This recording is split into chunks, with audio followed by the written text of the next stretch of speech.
from the blackest corners of your mind, they call, pulling you deep into shadow, twisting your senses, keeping you from sleep. It's time to face your darkest fears. This is Tales to Terrify.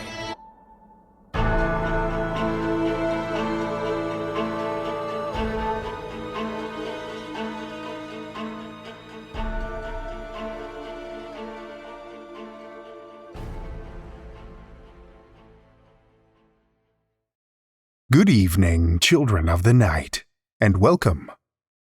Earlier this week, you may have found an extra drop in your podcast feed. We're trying something a little different, bringing you a taste of other audio terrors from around the horror podcast world. This month, we shared the first episode of a show called Sightings. So take a listen, and I'd love to know your thoughts if you get the chance, either on our socials or give me an email, editor@talestoterrify.com. Speaking of sharing, here's your reminder that we're currently open for submissions, and the terrors have been flooding in fast and furious. So far, we've broken the record for the number of submissions in our first couple of weeks. At this rate, we may be forced to close the gates a little sooner than anticipated for fear of being overrun. So if you've got a dark tale tearing a hole in your psyche, don't let it fester any longer. Head over to talestoterrify.com/submissions and release it into the capable clutches of our readers. I promise, we'll take great care of it. Tonight, we have 3 tales for you about old superstitions, an exclusive menu, and a ritual sacrifice. Our first story tonight comes from Derek Allen Jones. Derek Allen Jones spends nights working in a warehouse in Kansas and darker nights writing speculative fiction. His work has appeared in Apex, the Saturday Evening Post, Gamut, and Utopia Science Fiction, among others. You can find it all at derekallenjones.com. Children of the night, join me for Derek Allen Jones's A Name in the Winter. First published in Gamut, April 2024.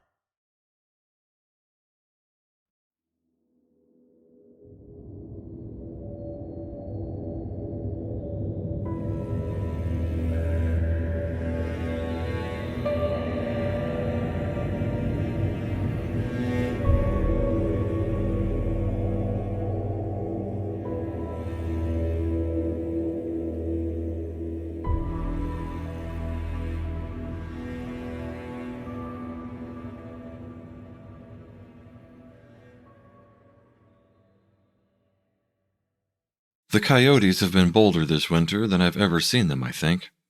As each night grows colder and darker and longer, they push in a little further past the city limits. The Department of Wildlife blames an unchecked boom in their population, coupled with the fact the garbage cans and the occasional Pomeranian make for decidedly easier meals than hunting in heavy snow. On nights like this, though, I stand in my doorway with a sweater and a cigarette, listening to their yapping and yowling and knowing I'll sleep like a stone. I'm certain that I'm the only person in town who welcomes their encroachment, because I'm the only one who knows what comes when their sounds stop. I was a member of the last generation of truly free-range American children. Brought up by my grandparents in the foothills of the Appalachians, I was left more or less to my own devices so long as I wasn't underfoot. As such, I made it a point to be underfoot as little as possible. I had just a shade under 80 acres at my disposal, from the woods along the southern edge to the cornfields in the north, and from the railroad tracks on the west of us to the highway in the east. I knew every inch of the ground that lay between those borders, and every inch of that ground was mine, as far as I was concerned. The rules laid out for me in those days were few, and looking back, they were almost evenly split between those of practical origin and those that were plainly superstitious. That was a distinction, however, that I never thought to make. Stay out of the neighbor's cornfield, for example, was never any different from keep a silver dollar in your left pocket and a pinch of salt in your right. You never wear your shoes in the creek, and you never eat the last apple from the tree. If you hear your name in the winter, you never, ever go. I followed all of those rules to the best of my ability, and honestly, better than anyone had any right to expect from an unsupervised 11-year-old with a world sprawling out around him. I'll admit now, though, that I ruined more than a few pairs of shoes in that creek.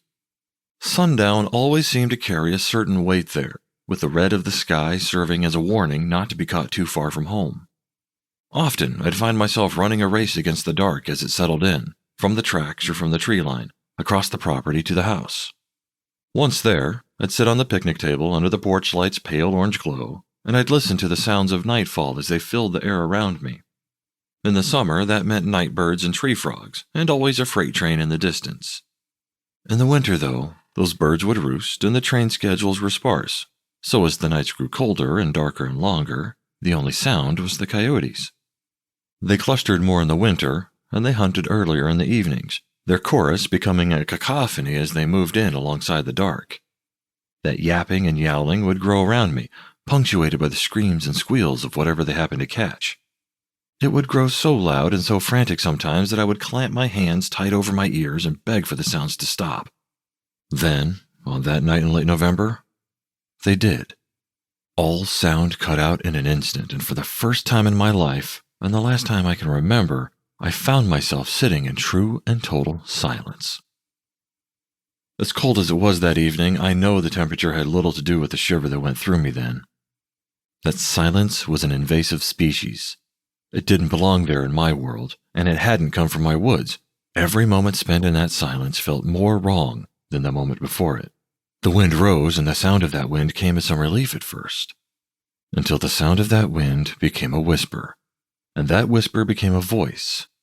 That voice carried with it a word, and that word, which every instinct I had begged me not to hear, was a name. My name.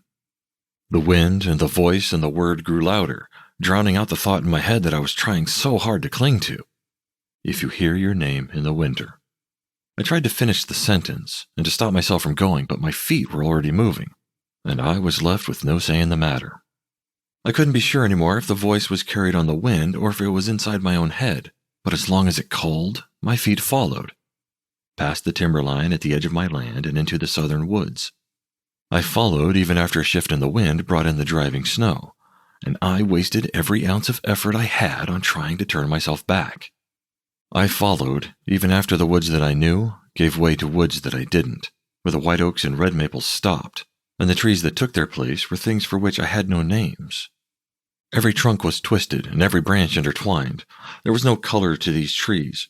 There was no color in these woods at all. There was no movement that I could see, but I was sure, if not quite certain, that I could feel those tangled limbs pulse and writhe as I passed beneath and between them. The deeper into those woods that I went, the tighter the gnarled, colorless things crowded the path that I walked, and I wondered just how far I could go before they closed me in completely. They let me pass, but they took away the moon that had been lighting my path. They took away the driving snow that had been stinging at my face. They even took away the cold that had been burning in my lungs. They took away my sight and my senses.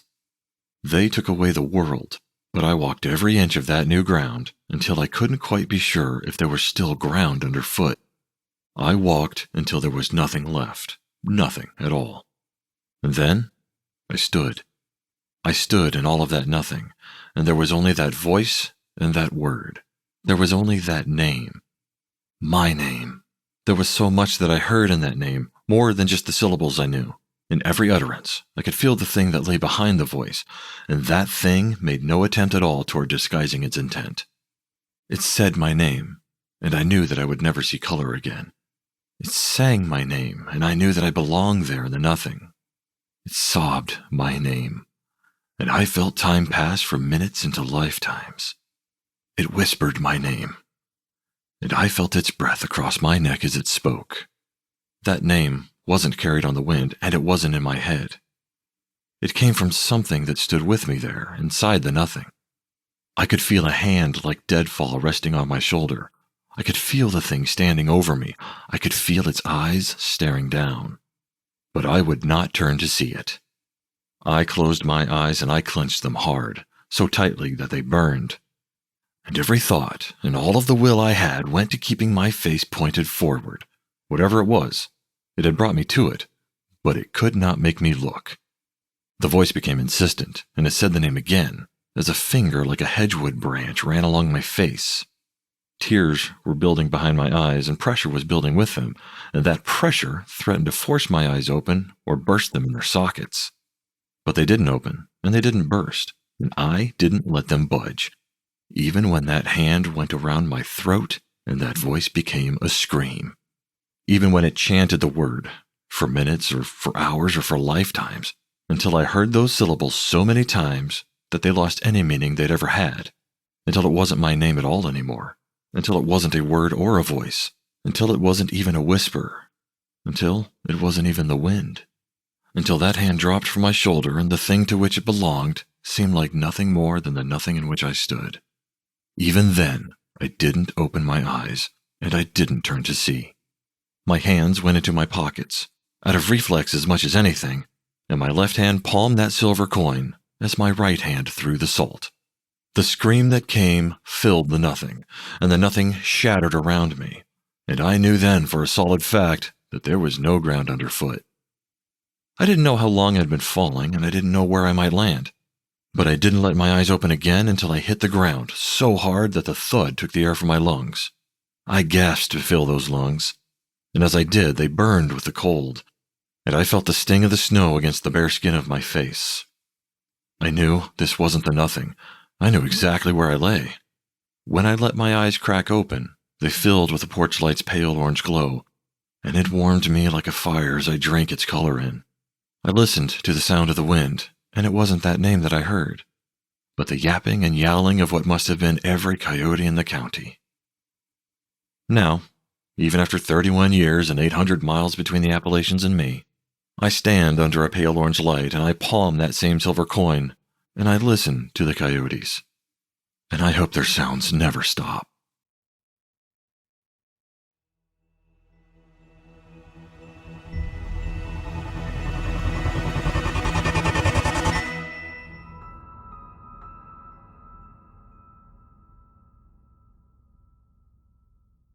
That was Derek Allen Jones's A Name in the Winter, as read by J. Reynolds. Jay is a level 47 nerd commoner with a 9-to-5 day job and 6 kids ranging from 21 years to 3 months, 2 in college, 1 in diapers, and 3 in between. Your true glutton for punishment. Thank you, Jay. Our second tale tonight comes from Nick Badot. Nick Badot is an Irish-Belgian writer of fiction and poetry, currently living in the Balkans. His short fiction has appeared in Impossible Worlds, Elegant Literature, Andromeda Spaceways, and the Sci-Fi Journal, among others. He has a penchant for all things speculative, mythical, macabre, and fantastical. He is currently querying a novel about endless towers and the ruins of cities in the desert. Listen with me, children of the night, to Nick Badot's The Great Goopification, a Tales to Terrify original.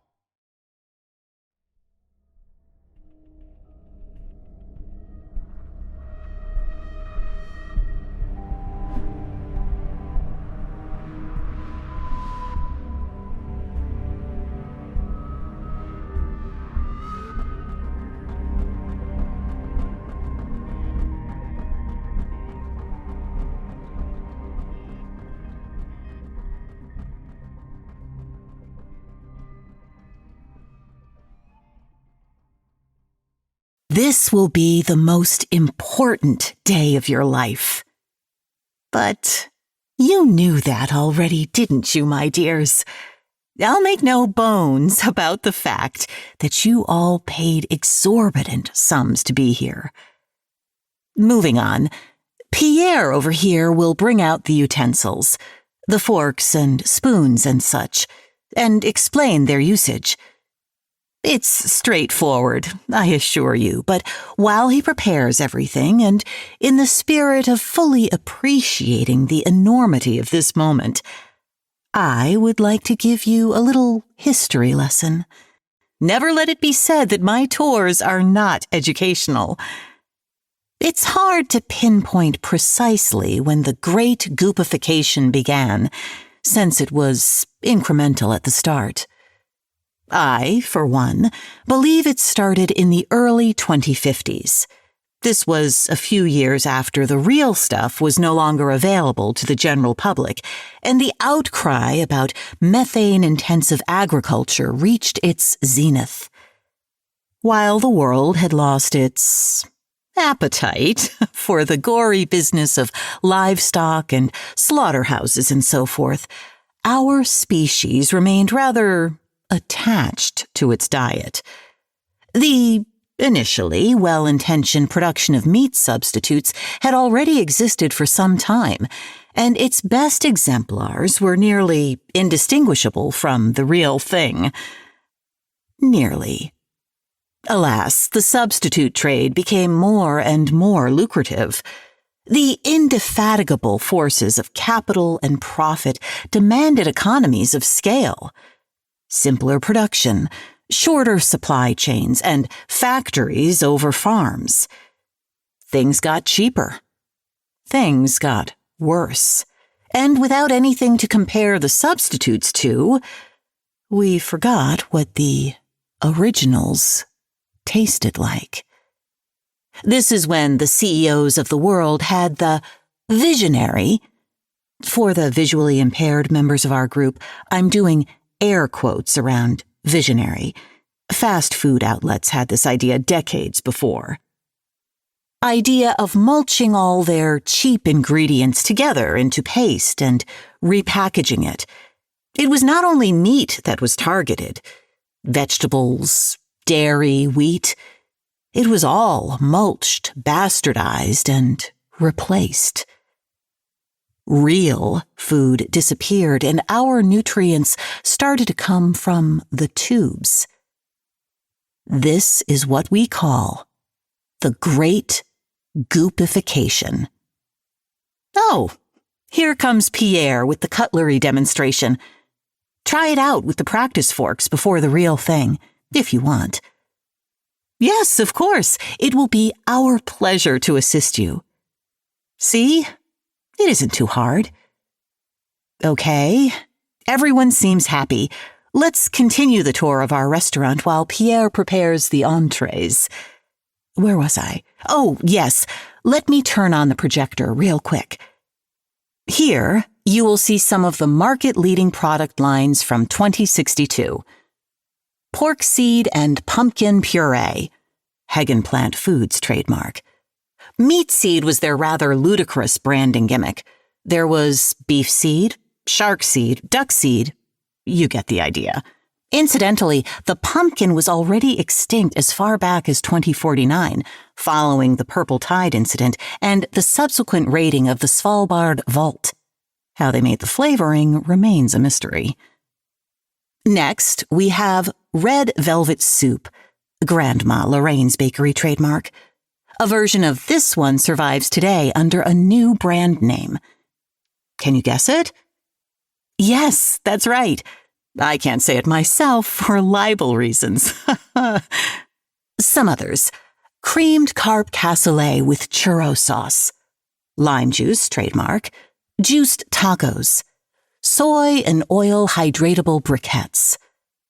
All examples of protein for the masses, served without the obstacles of bone and gristle. You can have vitamins, too, if you pay a little extra. Garçon. Yes, thank you, Pierre. That will be lovely. That's right, my dears. You hold in your hand a real, 100% genuine pear grown from a real tree. Towards the end of the tour, I will show you the orchard, and as promised in the brochure, you will have the opportunity to take some fruits home with you. To eat, or we can preserve them as display pieces. Tasty, isn't it? But this is just the beginning. Wait until we get to the main course. Fruit is great, but it isn't the reason we're all here.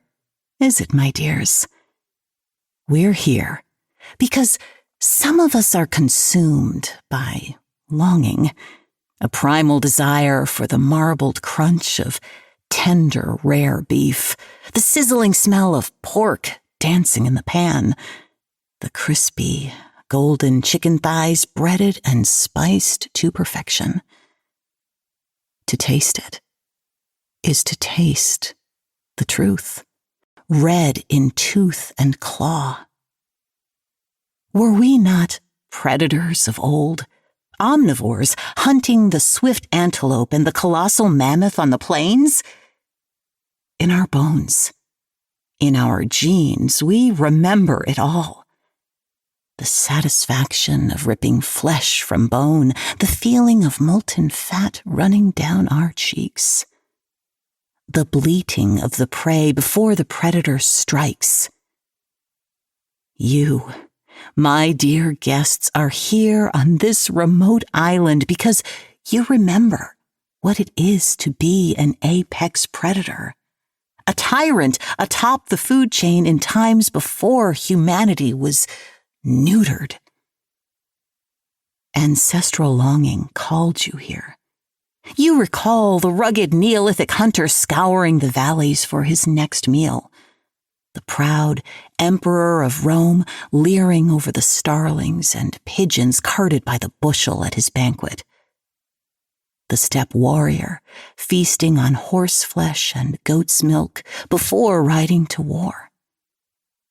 These noble antecedents roar from eons past, and their cries reverberate in your bones. Yes, that's right. I see the impatience in your eyes. It is time. Follow me into the dining hall. Let's all take our seats. We mustn't forget the veneer of civilization that an establishment such as ours requires. Oh, yes, of course. We know our services are expensive and, indeed, very discreet. But we always deliver. I trust you've all followed the guidelines? Good. Now, let us bring out the entrees. Garçon. Yes, it's time. Merci, mon cher. This delectable piece is the classic foie gras, made from the livers of native geese from this very island, served with a home-baked sourdough bread, fresh celery and lemon zest, and seared duck carpaccio in red wine jus. Yes, that's right. Real geese and real ducks. Of course you can see them, but first, eat. It's glorious, isn't it? Transcendent even. Just wait for the main course. Oh, don't worry, that's normal. If you've never eaten true meat before, you may feel a little bit sleepy.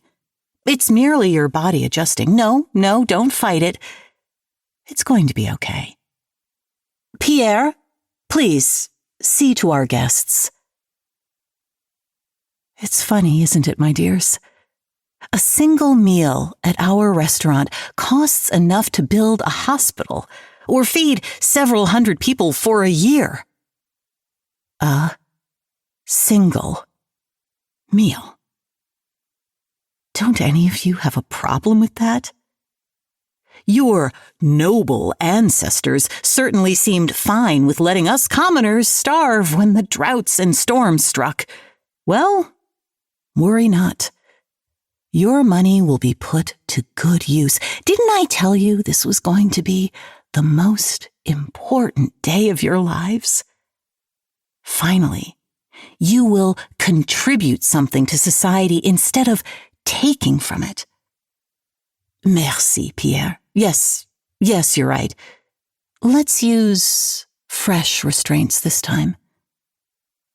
Oh, dear guests, the look of realization, the horror in your eyes is quite something. I hope that despite the circumstances, you can appreciate the irony of your situation. It wasn't all a facade, you know. I do rather miss meat, but there is something I didn't tell you.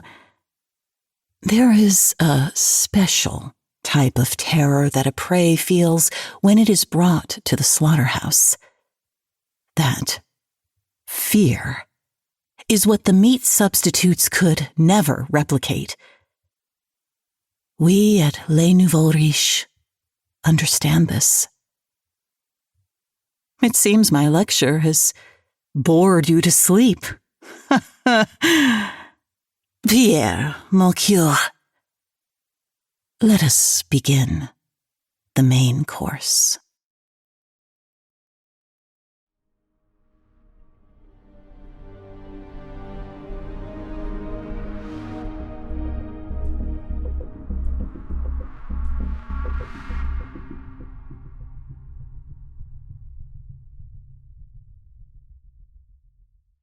That was Nick Badot's The Great Goopification, as read by Sara Sheckells. Sara Sheckells has been wickedly witchy for as long as she can remember. In fact, her first on-stage role was that of the Wicked Witch of the West when she was 7. A former academic-turned-audiobook narrator, Sara has recorded well over 100 titles and is an Earphones Award recipient for ensemble narration. Sara has also been listed among AudioFile magazine's Voices to Know. Thank you, Sara. Our final tale tonight comes from Victoria Brun. Victoria Brun is a writer and project manager at a national laboratory. When not bugging hard-working scientists about budget reports and service agreements, she's writing stories you can find at Nature Futures, Daily Science Fiction, Factor 4 magazine, and beyond. She's also the editor of the microfiction magazine 100 Foot Crow.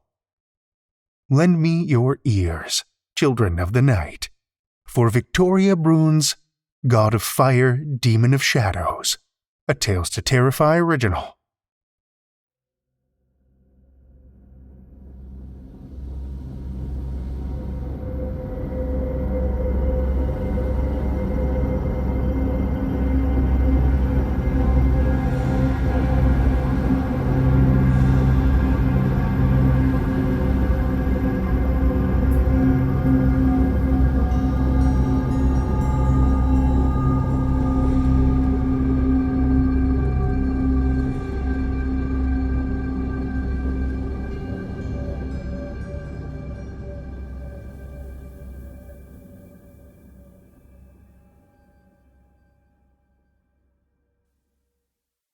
Maya was prepared to die.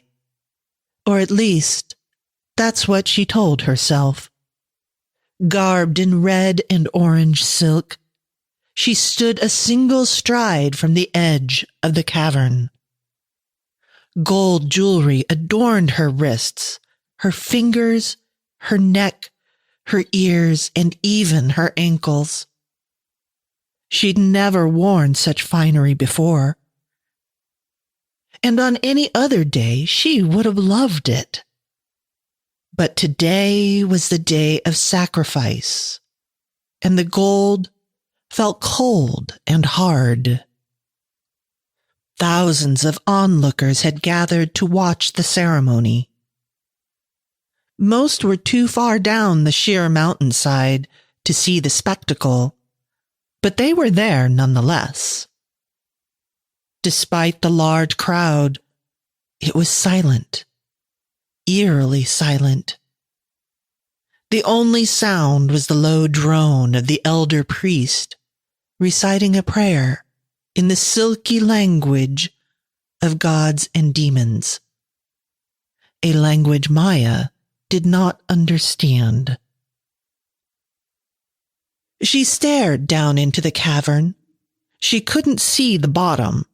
Only endless darkness.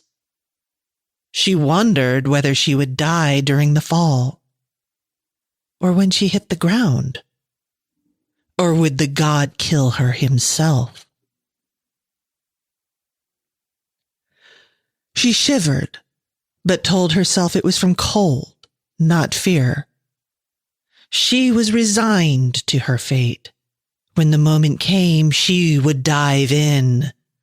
She would not be like Yushi from last year, who at the last moment had turned and fled into the crowd, who had to be rounded up like an escaped sheep. Disgraceful. She would go with dignity, although she thought it dreadfully unfair that she had been chosen. Someone had to go, obviously. It was the day of sacrifice. But why her? She had good prospects.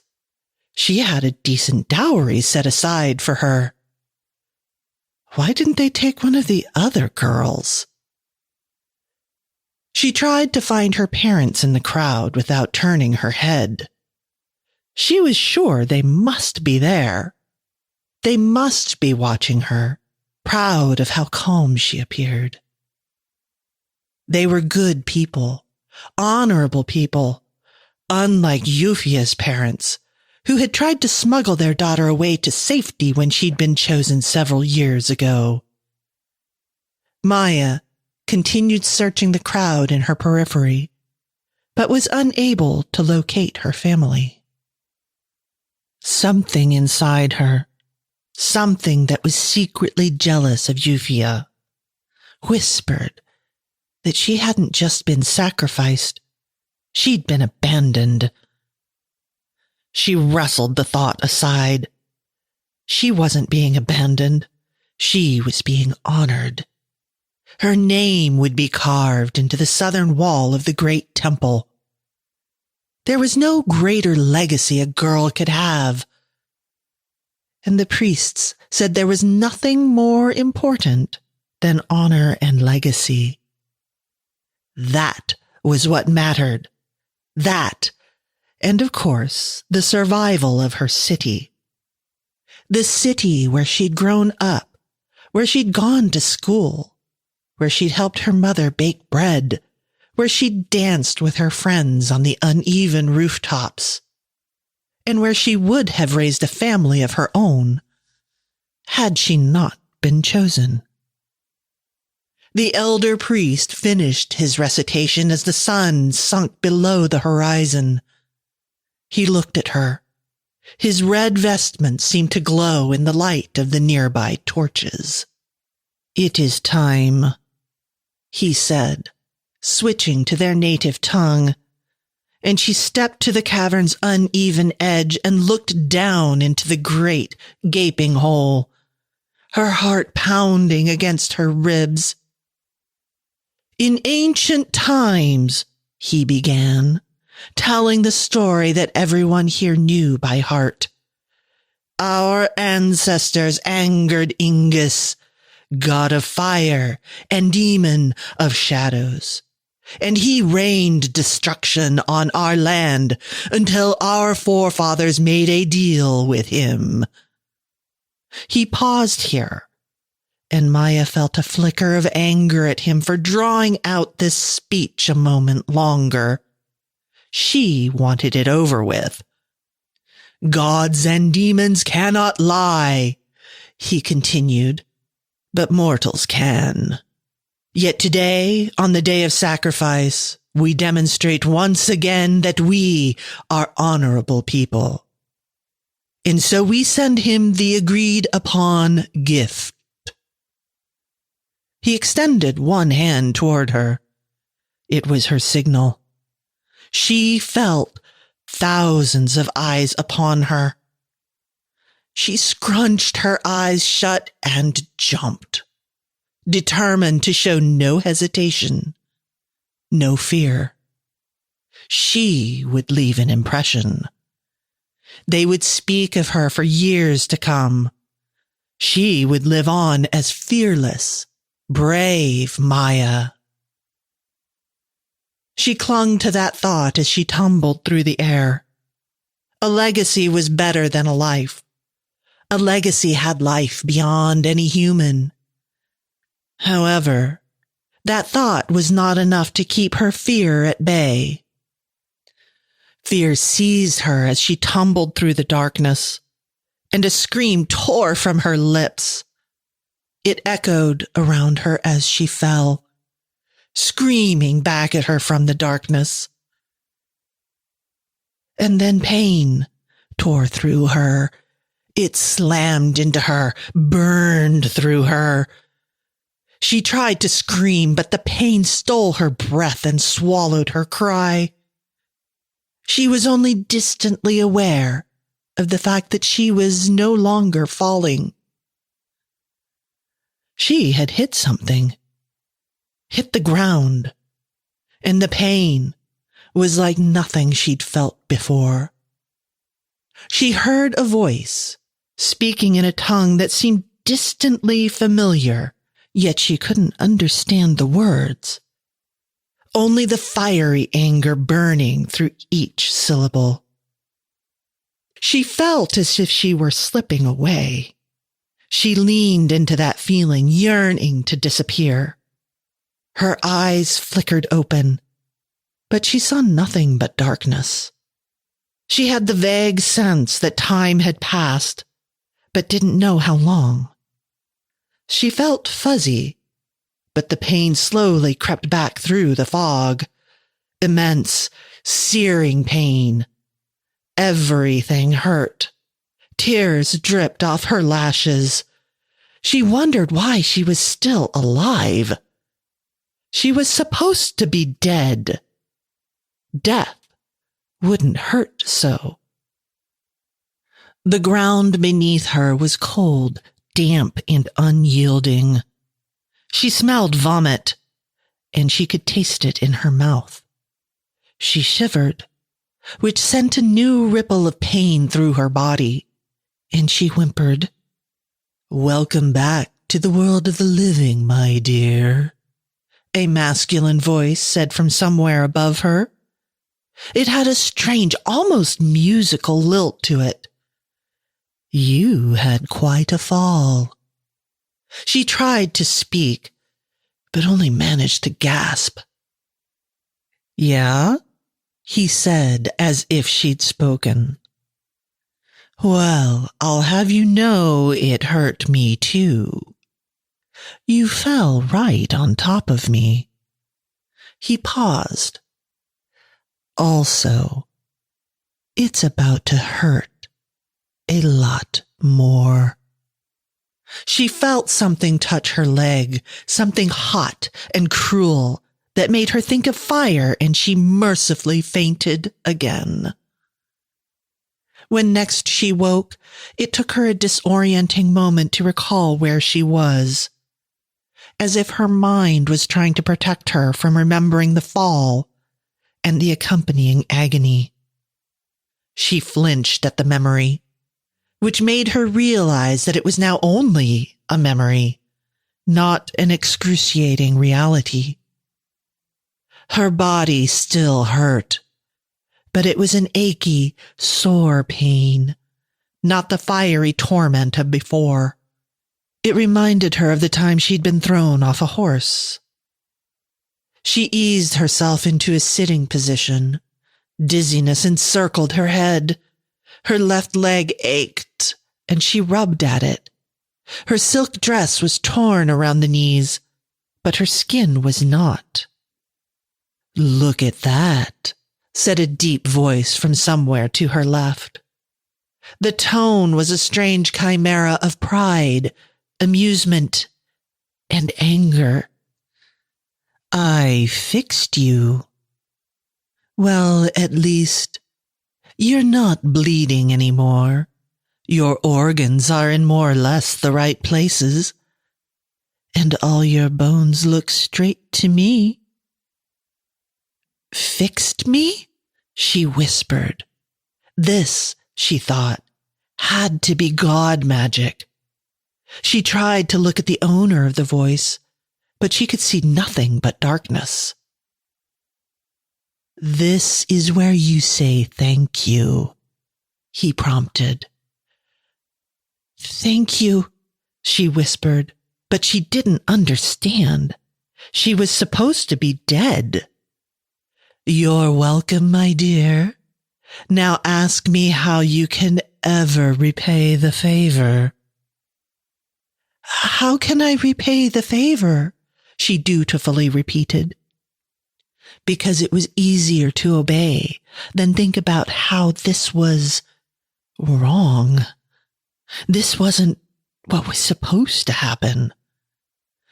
"Excellent question," he said. "Maybe you haven't damaged your brain after all. Now, to answer that question, you can free me. That's how." He spoke with forced cheer, but she sensed rage roiling below the surface. He grabbed her hand and forced her stiff fingers to close around something cold and hard. "A chain?" she said as she felt the heavy links. Each link was as thick as her thumb. "Indeed," he said.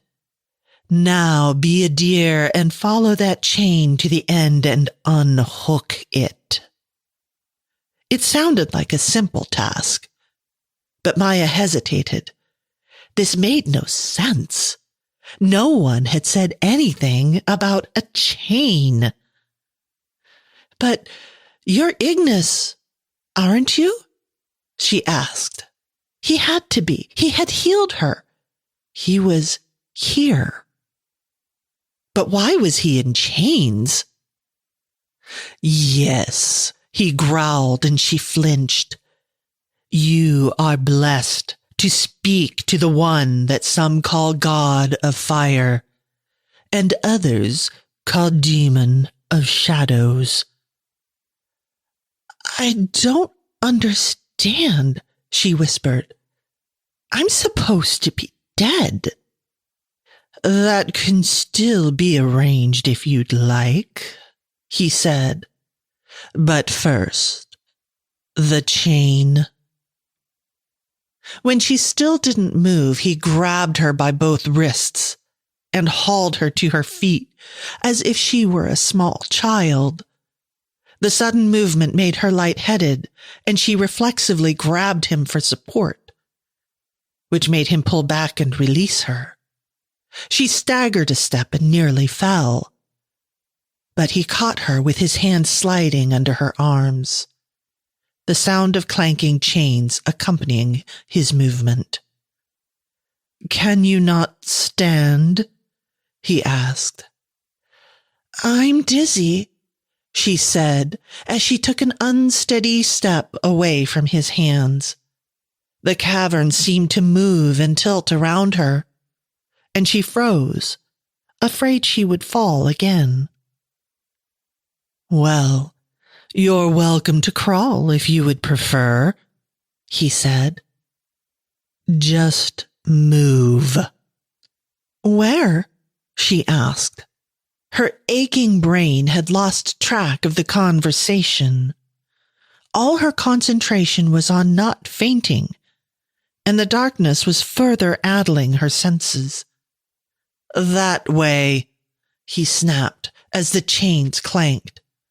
"Or the other way. Take your pick." "The chains, my dear, are secured to the walls by simple hooks. They would be easy to remove if only I could reach them. But my left hand prevents me from reaching the right, and my right prevents me from reaching the left.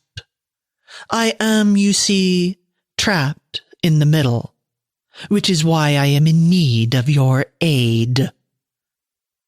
"You're cross-tied," she realized. "Like a horse." "Like a horse," he repeated in a tone that made it clear the analogy had earned her no favor. "Yes, like a hapless beast of burden. Now go." He put the chain, which she didn't recall having dropped, back in her hand and then gave her a shove forward. She staggered and would have fallen, but suddenly the chain was pulled taut, and she was able to cling to it and stumble forward. She'd lost one sandal in the fall, and the rocky ground was cold under her left foot. She stepped on something that cracked underfoot, and she froze. Just silk and bones, my dear. Nothing that can harm you. Keep going. Maya swallowed and continued forward. She felt as if she walked a furlong, but suspected it was only a few yards before she reached the side of the cavern. The wall was surprisingly smooth, and water trickled down it. Touching it made her shiver.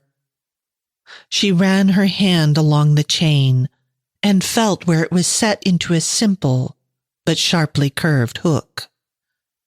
The chain went slack, giving her the space to slide it off the hook. But she didn't move. This was all wrong. She was supposed to die. No one had ever said anything about a chain. "Why do you hesitate?" he asked. "Free me, and I will get us both out of here."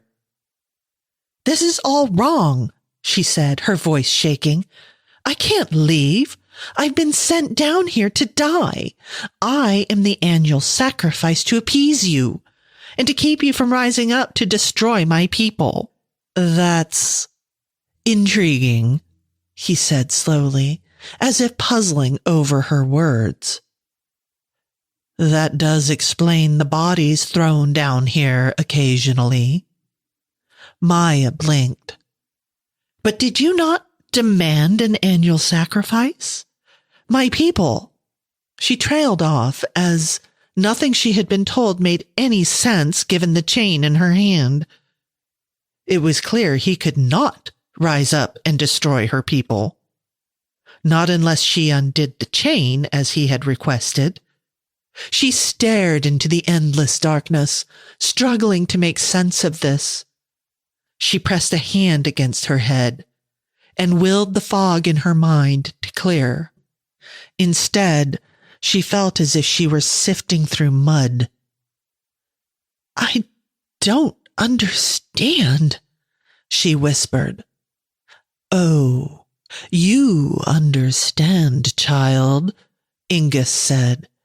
"You just don't want to acknowledge that your people have been committing murder each year, following a fake ritual created by your bloodthirsty ancestors to hide what they've done to me." She stared across the cavern at where the god stood. She couldn't see him in the impenetrable darkness, but suddenly his presence seemed to be looming over her, powerful and angry, vengeful. "They tricked me," he continued, rage burning through each word. "They chained me down here like their slave, like an animal." He tugged on the chain and then let it go slack again. "Now unchain me, girl, so I can have my revenge." Her hands trembled. The chain suddenly felt heavier. "But the ones who did this to you are dead," she said in a voice barely more than a whisper. "This ritual has been going on for generations." "Then the children will pay for the crimes of their fathers," Ignis spat, "and for their own idiocy and cowardice." Maya gripped the chain so hard it dug into her flesh. She realized that she was being tested once again. She had jumped for her people. Could she stand up to a god for them? Could she starve down here for them? She thought she could. She was brave. She was honorable. She was not a coward. "I won't free you," she said, her voice shaking. Unless you swear not to harm my people." She could feel him glaring at her, She was no longer cold. The whole cavern burned with the fire of a centuries-long hatred. "Your people," he said, "your people who cast you down here to die? Why do you care for them?" "They were deceived," she said. "They think we have to do this to save the city. And they believe they were honoring me. They'll carve my name into the southern wall of the great temple. The priests say there's no higher honor for a girl." "Oh," Ignis purred, seemingly strangely amused. "Is that what they say?" She swallowed, and the chain twisted in her hand as he moved a step. "I'll make you queen of this whole god-forsaken land," he said. "I'll slaughter anyone who opposes you." "But the city," she said. "My home, my family. I just want to save—" "You'll sit on a throne of pure gold. You'll live in a palace. You'll have hordes of attendants at your beck and call. You'll have so many riches, so much livestock, that you'll struggle to count them." "But the city," Maya whispered. "Yes, your city," Ignis snarled. "I'll slaughter everyone in it and burn it to the ground." She pulled her hand away, but he continued, his voice crackling like fire. "And I'll erect a great monument there, heralding your rise like smoke from its ashes. Your name will be carved into history as the righter of wrongs, as the savior of a god." She stared into the darkness, her hands frozen, her heart racing. The priests always said there was nothing more important than honor and legacy, and that sacrifices must be made. Sacrifices must be made. She unhooked the chain.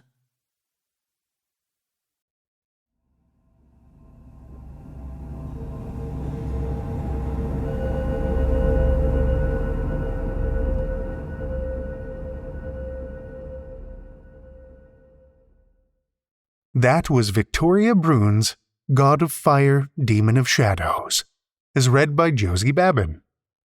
Living in that formerly abandoned house on the corner, the one across the street from the cemetery, the one with all those cats lounging about, you will find Josie, happily narrating horror stories. No one has seen her human companion lately, but the cats do look well fed. Not that those things have anything to do with one another. In between stories, she works on a long list of house projects and car projects.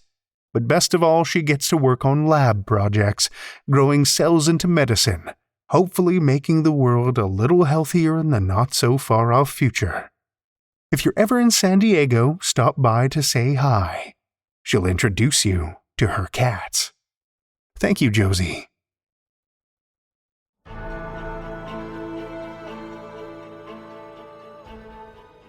Well, children of the night, the hour is late, and we've run out of tales to tell. For now. Tales to Terrify is made possible by the tremendous generosity of our supporters on Patreon and PayPal. Incredible fans like Lestle Baxter, Amanda Carrillo, Amanda Gottfried, and Orion D. Hegre, whose generous support keeps these lights on and flickering ominously. If you're not a supporter, head over to patreon.com/Tales to Terrify. You'll find all kinds of perks, like ad-free episodes, bonus content, and one-of-a-kind collectibles. Every dollar goes back into this show, and we appreciate your support so much. Want another way to support the show that doesn't cost you a cent? Head over to Podchaser, Spotify, or Apple Podcasts and drop us a 5-star review. You'll not only put an unnaturally wide smile on our faces, but help new listeners discover our terrifying tales too. You can show your love of the show out in the world with some Tales to Terrify merch. TalesToTerrify.com/merch will take you to our TeePublic store, where we've got a great collection of creepy custom and curated designs. Tales to Terrify is produced by Seth Williams, Meredith Morgenstern, Andrew Gibson, Crystal Hammond, Spencer Disparty, and myself, Drew Sebastini, with original theme by Nebulous Entertainment. Tales to Terrify is distributed under a Creative Commons Attribution, Non-Commercial, No Derivatives license. Join us again next week as we awaken ancient evils with more Tales to Terrify.